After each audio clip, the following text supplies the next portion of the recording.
as to why this kind of came about. So I'm retiring tomorrow to 11 months, depending on how I feel. Basically, my chief wanted me to set up an instructor defensive tactics program so that the training I've been doing for years for our department continues on.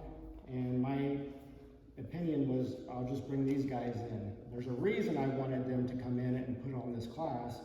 And so I'm going to backtrack a little bit and give you some history, because you're going to hear a bunch of I, me, but it's not to pat myself on the back, it's so you have some context. So, who here is trained in one-on-one control tactics? Okay, Steve Jimmerfield. I love the dude. He was my original judo coach for years. He was the program in Alaska. It's a lot of good stuff, but a lot of stuff missing. So I ran that many years ago. Then when state troopers decided to bring in FLETC to look at their program, that's when Tony Blauer's kind of running their program, and that was a two-week course, and we took the information from one-on-one control tactics and FLETC, took what we want out of it, and that became the state trooper curriculum for DT around the state.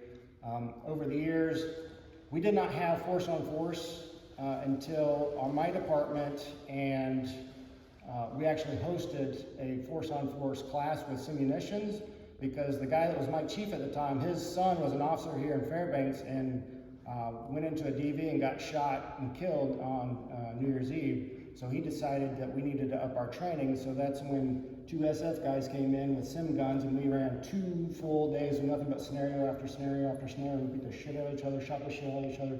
But we learned a lot, and then that's how that started getting implemented into the State Trooper Academy. The AST Academy bought 2, we bought 2, and that was the only 4 sim guns in Alaska. That built off of that. Years later, I jumped into the United States Krav Maga Association defensive tactics, law enforcement defensive tactics program. I enjoyed it. It had a lot of the missing pieces that weren't in the other programs, and I started teaching that. Bobby was one of the officers at the time at the AST Academy. I ran all the staff through that 3-day course, and basically that's another program that had a lot of stuff. They took some of the stuff from there and moved on. We continued to go through all these different classes. In the last 26 years, I'm kind of a training whore. I think at one point, several years ago, it counted those over 120 certs that I have. Again, it don't mean anything, but my point is I have seen and done a lot of shit, and out of all of that, this is the program that has the missing link in most of those programs, and that's learning to control and fight in the vertical grappling world. Because if you can control that world, as they've said, you can determine if you're getting taken down or not getting taken down, if you can determine when you take someone down or how you land on the ground. And we prefer to control that in every single contact you have. When you go hands-on, it starts in that capacity. And that's the one thing that most departments don't focus on, most academies don't focus on, and it's missing. It's huge. So this program, I thought, is rock solid for covering those things that are missing. As a entity, every one of you that show up here and train and like, yeah, this is cool, this is great, this program will die if you walk out and do nothing. Information is power, but only powerful if you apply it. It don't mean shit otherwise. So if you go out and you tell your chiefs that, yes, this is something we need to add, and you tell your other officers from other departments, yes, this is something we need to add, that will help spread this kind of thing around.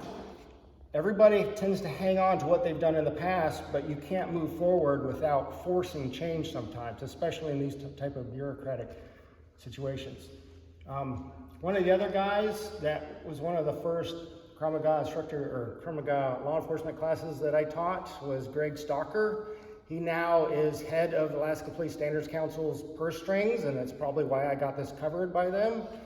It helps, but send him a letter or an email saying, hey, this was worthwhile, we need to do more of this, because then they might continue to open those purse strings when another department wants to host something like this. So those are things I would suggest, that not only do you push this type of thing if you think it's worthwhile, as I do, but don't be average. The moment you put on a badge, you're not average. Your community doesn't expect you to be average. And if all you do is go to a class at an academy for a week or two, and then once a year you go to a day of training, you're not going to learn shit. You have to step out of that forced training environment to learn and grow.